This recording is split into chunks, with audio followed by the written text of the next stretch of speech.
अस्सलाम वालेकुम नाज़रीन, मैं रज़ा हाशमी। हमारे चैनल को आप सब्सक्राइब कीजिए अंदर की ख़बरों के लिए, ताज़ा तरीन तज्ज़ियों के लिए। कुछ दिन पहले हमने आपको बताया था कि किस तरीके से इमरान खान साहब फ़ौज और नून लीग को दरमियान में जो उनकी बढ़ती हुई कुर्बतें हैं उनको किसी तरीके से नलेफाई करने के लिए एक ऐसा बयानिया तश्कील देने की कोशिश कर रहे हैं जिसमें उस करप्शन का इल्ज़ाम जो कि नून लीग पर लगता है उसकी हीट फ़ौज को भी फील हो और फ़ौज लामहला नून लीग से किसी तरीके से फासला बरकरार रखने की कोशिश करे और फासले पर जाने की कोशिश करे। इसी सिलसिले के अंदर इमरान खान साहब की तरफ से अब कुछ मूव्स मज़ीद सामने आ रही हैं और जो इस वक्त सियासी फ़िज़ा ये बन रही थी कि कहीं पर तब्दीली के निशान थे। कोई कह रहा था कि तब्दीली आज आई, तो कोई कह रहा था कि तब्दीली कल आई, कोई फरवरी की डेट दे रहा था, कोई जनाब डेट दे रहा था मार्च की, और कोई कह रहा था मार्च में मार्च करेंगे। लग ये रहा है कि ये तमाम तर जो डेट्स दी जा रही थी उसके अंदर इमरान खान साहब का जो तहफ़्फ़ुज़ है वो ख़ुद अपोजिशन कर रही है। मिसाल के तौर पे अपोजिशन के दरमियान में जो एक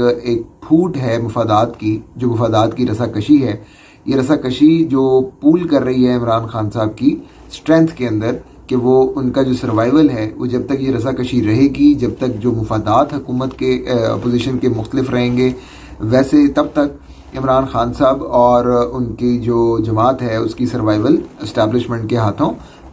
कायम रहेगी और वो बरसरे इक़्तिदार रहेंगे। पहले हम ज़रा देखते हैं कि ये जो अपोजिशन की मैंने बात की है,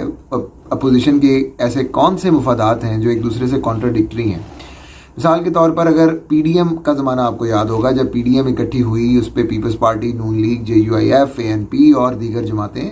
अपोजिशन की थी, वो जमा थी, 11 जमातें जमा थी। इसके अलावा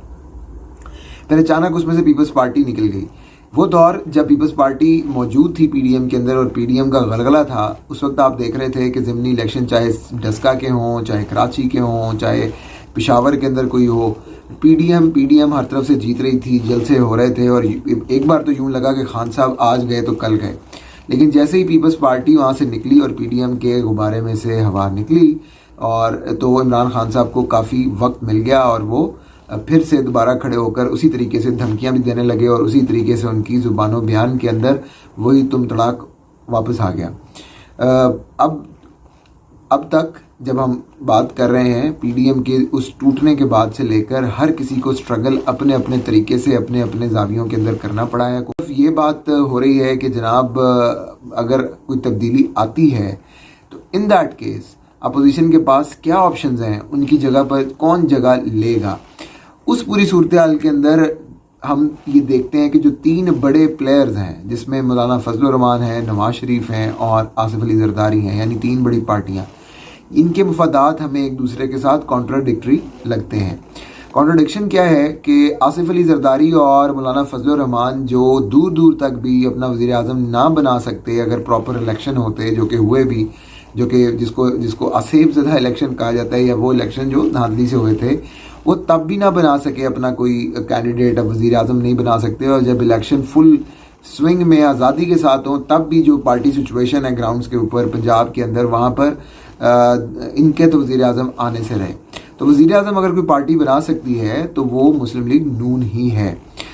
ऐसे में एक ऐसा माहौल अगर पैदा हो जाए जिसके अंदर किसी दिहाड़ी लगने के, जिसको हम अमूमी तौर पे दिहाड़ी लगना कहते हैं, किसी तुक्के के साथ, फ्लूक के साथ पीपल्स पार्टी का कोई वज़ीर आज़म बन जाए या मौलाना फजलुर रहमान का अगर बन जाए, तो उनको तो ये सिचुएशन विन विन लगेगी, क्योंकि वैसे तो शायद वो कभी भी ऐसा ना कर सकें। तो 1-1.5 साल जो बाकी रह गया है, क्या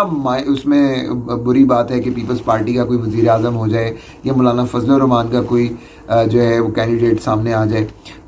नून लीग इनके बरक्स एक लंबे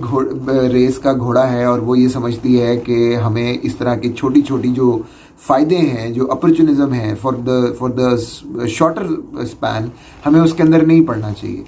क्योंकि वो मुकम्मल तैयारी के साथ एक ही बार, उनको ये पता है कि हमारे पास स्ट्रेंथ है और हम एक ही बार आएंगे और एक ही बार फिर सब कुछ ले जाएंगे। 5 साल का एक मुकम्मल तौर पे 2/3 मेजॉरिटी के साथ उन्होंने अभी हाल ही में एक वज़ीर आज़म बना के देखा है, अपनी हुकूमत बना कर देखी है। तो अभी भी वो यही शायद समझते हैं कि हम इस पूरी मेजॉरिटी के साथ अकेले हुकूमत करेंगे اور ہمیں کوئی مخلوط اس کی ضرورت نہیں ہے. وہ اپنی اسٹرینتھ اتنی زبردست دیکھتے ہیں, پولیٹیکل اسٹرینتھ. سو یہ جو 3 پارٹیاں ہیں ان کے مفادات ایک دوسرے کے ساتھ کانٹراڈکٹری ہو جاتے ہیں. ایون دو کہ مولانا اور پیپلز پارٹی کی جو دہاڑی والی جو سوچ ہے پولیٹیکل جو سینٹر کے اندر, اس میں بھی وہ ایک دوسرے کے ساتھ سندھ میں لڑتے ہوئے نظر آتے ہیں. سندھ کے اندر مولانا فضل الرحمان کی جماعت بہت ساری اسپیس حاصل کرتی ہوئی نظر آتی ہے, چاہے وہ مدینہ مسجد کا مسئلہ ہو, چاہے وہ اندرون سندھ کے مسائل ہوں. وہاں پر مولانا فضل الرحمان ایک اچھا زبردست شو بھی دکھانے کی کوشش کرتے ہیں, اور نظر یہ آتا ہے کہ سندھ کے اندر JUIF اپنے جو پر پاؤں ملا رہی ہے, اور وہاں پر ان کا اچھا خاصا ایک ہولڈ جو ہے ہمیں نظر آتا ہے, اور اسے پیپلز پارٹی جو ہے وہ پریشان بھی نظر. جو نیشنل سیاست ہے اس کے اندر بھی اسٹیک بڑھ گیا ہے.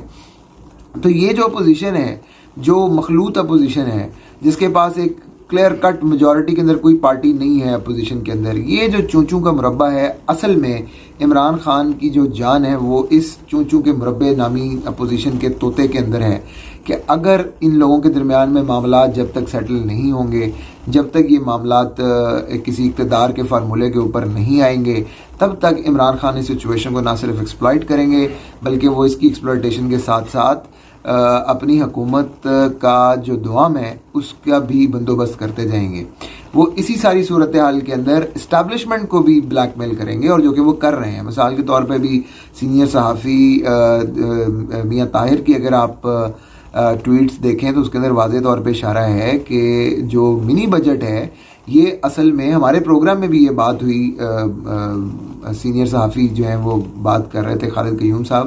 کہ اصل میں منی بجٹ ریاست کا مسئلہ ہے. ریاست سے مراد اسٹیبلشمنٹ کا مسئلہ ہے. وہ چاہتے ہیں کہ یہ بجٹ کسی طریقے سے پاس ہو تاکہ معاملات جو ہیں وہ رکے نہ, چلتے رہیں. تو عمران خان صاحب ان کی اس مجبوری کو اپوزیشن کی اس باہم جو لڑائی ہے اس کے ساتھ مل کر ایکسپلائٹ کر رہے ہیں, اور وہ یہ ایک صورتحال بنانے کی, ایک ایسا ماحول بنانے کی کوشش کر رہے ہیں جہاں پر اسٹیبلشمنٹ کو یہ لگے کہ اگر اپوزیشن کو جو ہے یہ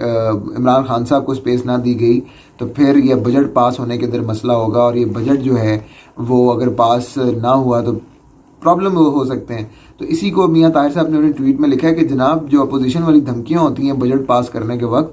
وہ تو بنی گالہ سے آ رہی ہیں اسٹیبلشمنٹ کے لیے, ریاست کے لیے.